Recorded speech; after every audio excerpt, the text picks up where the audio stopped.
धन्यवाद अध्यक्ष महोदय. असं कर. अध्यक्ष महोदय, विरोधी पक्षाच्या 293च्या प्रस्तावावर बोलण्यासाठी मी उभा आहे. इथं जे दिलंय तेच क्रमाने घेतलं पाहिजे ना.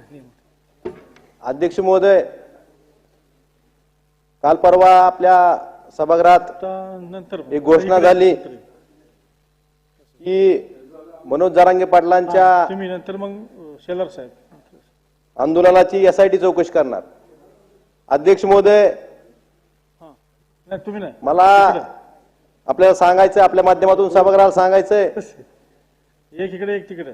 ती चौकशी करण्याआधी जे आंदोलन ज्या गोष्टीमुळे सुरू झालं किंवा ज्या गोष्टीमुळे चर्चेत आलं ते आंतरवली सराटीमध्ये आमच्या आया बहिणीवर जो लाठीचार्ज झाला तो कुणाच्या आदेशाने झाला ह्याची एसआयटी चौकशी झाली पाहिजे. अध्यक्ष महोदय, पक्षानुसार आता इकडे या. एवढ्या छोट्याशा गावात एक आंदोलन शांततेने चालू असताना त्या ठिकाणी शेकडो पोलीस कुणाच्या आदेशाने गेले, त्यांना आदेश लाठीचार्ज करायचे कुणी दिले, त्या ठिकाणी हरिपाठ चालू असताना लाठीचार्ज करायचा आदेश कुणी दिला, त्याची एसआयटी चौकशी झाली पाहिजे. अध्यक्ष महोदय, मागच्या आठवड्यात राज्यभर रास्ता रोको न्यायालयाच्या मान्य न्यायालयाच्या आदेशाप्रमाणे शांततेने चालू होती, परंतु आपल्या सरकारच्या वतीनं रास्ता रोको निवेदन देऊन मराठा बांधवांनी जागोजागी केली, पोलिसला कळवलं होतं, शांततेने चालू होती, कुठल्याही सार्वजनिक मालमत्तेचं नुकसान झालं नव्हतं, परंतु त्या ठिकाणी त्यांच्यावर गुन्हे दाखल करण्यात का आले. अध्यक्ष महोदय, रास्ता रोको हे बऱ्याच ठिकाणी वेगवेगळ्या माध्यमात वेगवेगळे आंदोलन होतात, पण त्या ठिकाणी कुठेही गुन्हे दाखल होत नाहीत, परंतु त्या ठिकाणी गुन्हे दाखल का करण्यात आले. अध्यक्ष महोदय, आमच्या धाराशिव जिल्ह्यामध्ये तर रास्ता रोको परवानगी घेऊन करणाऱ्या रास्ता रोको आंदोलकावर 353 सारखे गुन्हे दाखल झालेत. अध्यक्ष महोदय, हे कोणाच्या सांगण्यावरून होत आहे. जसं आजपर्यंत राजकीय नेत्यांना दबाव आणून त्यांना पक्ष बदलण्यास भाग पाडलं जातं, तसंच एक गरजवंत मराठ्याचा लढा कुठल्या तरी यंत्रणेचा दुरुपयोग करून हा जर दाबण्याचा कोण प्रयत्न करत असेल तर अध्यक्ष महोदय, हे महाराष्ट्र सरकार, महाराष्ट्रातली जनता सहन करणार नाही. अध्यक्ष महोदय, जर एसआयटी करायची ना तर अध्यक्ष महोदय आपण बघतोय माझ्याकडे जवळपास अध्यक्ष महोदय 14-15 एफआयआर आहेत. आपल्या राज्यात ज्या विविध भरती प्रक्रिया आहेत, पोलीस भरती असेल, वन विभागाची भरती असेल, तलाठी भरती प्रक्रिया असेल, याची एसआयटी चौकशी का सरकारला करावी वाटली नाही. लाखो बेरोजगार युवकांचा प्रश्न आहे. अध्यक्ष महोदय, सरकारच्या वतीने सांगितलं जातं की विद्यार्थ्यांनी पुरावे द्यावे, मग सरकारी यंत्रणा काय करते. अध्यक्ष महोदय, त्यामुळे एसआयटी करायची तर तुम्ही ह्या ज्या गैरव्यवहार झालेत परीक्षेत ह्यातला मास्टरमाइंड शोधून त्याला शिक्षा करण्यासाठी त्याला ती एसआयटी नेमली पाहिजे. अध्यक्ष महोदय, असं मला सांगायचंय. अध्यक्ष महोदय, शेतकऱ्यांच्या बाबतीत सांगितलं गेलं की आजपर्यंत इतिहासात सगळ्यात मोठी मदत शेतकऱ्यांना केली गेली. अध्यक्ष महोदय, मला सांगायचंय की दुष्काळ जाहीर होऊन 40 तालुके दुष्काळ जाहीर होऊन जवळपास ऑक्टोबर महिन्यात दुष्काळ जाहीर झाला, परंतु अद्यापपर्यंत ह्या दुष्काळाची एक छदा आम्ही मदत शेतकऱ्यांना पोहोचलेली नाही. हेच का तुमचं गतिमान सरकार. अध्यक्ष महोदय, पीक विमा, मी दरवेळी बोलतो, पीक विमा योजना ही शेतकऱ्यांसाठी आहे का विमा कंपन्यांसाठी आहे, त्याही बाबतीत विचार करणं गरजेचं आहे. अध्यक्ष महोदय, आपल्या राज्यातल्या 1 रुपयात पीक विमा योजनेचा सरकार खूप मोठ्या प्रमाणात गवगावा करतं.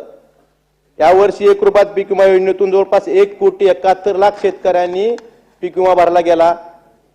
जवळपास 8,000 कोटी रुपयापेक्षा जास्त प्रीमियम शेतकऱ्यांच्या वतीनं सरकारनं, राज्य सरकारनं, केंद्र सरकार म्हणून कंपन्याला जातो आणि सरकार टिमकी काय वाजवतोय, आम्ही 50 लाख शेतकऱ्यांना 2,500 कोटी रुपये अग्रिम मिळवून दिला. प्रीमियम आपण 8,000 कोटी दिलाय, परंतु आपण मिळवून किती दिलाय, 2,500 कोटी.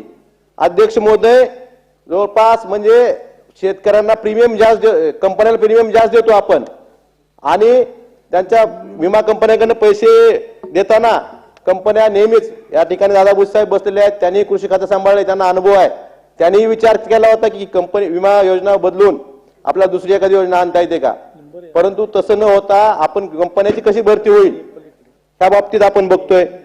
अध्यक्ष महोदय, किंवा निर्यात बंदीसारखं धोरण असेल. आज दुधाचे भाव 38 रुपयावरनं 25-26 रुपयावर आलेत. 5 रुपये अनुदान जाहीर केलं, पण प्रत्यक्षात किती शेतकऱ्याला अनुदान मिळालं हेही बघणं गरजेचं आहे. त्यामुळे अध्यक्ष महोदय, मला आज काही जाहिराती आल्यात आपल्यासमोर, मला त्या जाहिरात दाखवायच्यात, कुणी दिल्या माहीत नाही. म्हणून मराठा समाजासाठी काय केलं अध्यक्ष महोदय, ही साखर लोणी खायचं अध्यक्ष महोदय बंद केलं पाहिजे.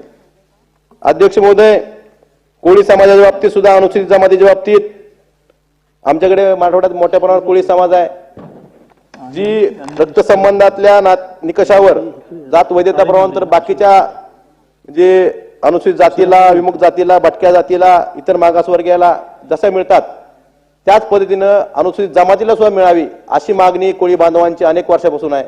अध्यक्ष महोदय, याबाबत एक उपसमिती नेमलेली आहे. त्या उपसमितीने सुद्धा कुटुंबातील किंवा रक्तसंबंधातील अनुसूचित जमातींना सुद्धा तो नियम लागू करावा, त्यासाठी शासनानं काम करणं गरजेचं आहे. अध्यक्ष महोदय, मला आपल्याला एवढंच सांगायचं आहे की सोयाबीनचे भाव असतील, कापसाचे भाव असतील, हे सध्या हमी भावापेक्षा कमी आलेले आहेत. शेतकऱ्याचं उत्पन्न दुप्पट करायचं तर लांबच राहिलं, परंतु शेतकऱ्याचं उत्पादन खर्च दुप्पट ह्या मागच्या 10 वर्षा काळात झालेला आहे.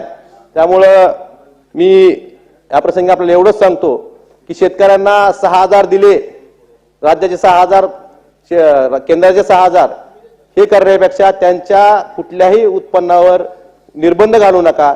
त्यांना मोकळ्यापणे ती शेती उत्पादन विकू द्या, तरच शेतकरी खरा सुखी होईल. आणि अध्यक्ष महोदय, महाराष्ट्र आपला देशातला सगळ्यात जास्त शेतकरी आत्महत्या असलेला राज्य म्हणून आपलं ओळख चाललंय. ही आपल्या राज्यासाठी दुर्दैवाची गोष्ट आहे. ही थांबवण्यासाठी आपण शेतकऱ्यांना मदत करणं, फक्त घोषणा न करता मदत करणं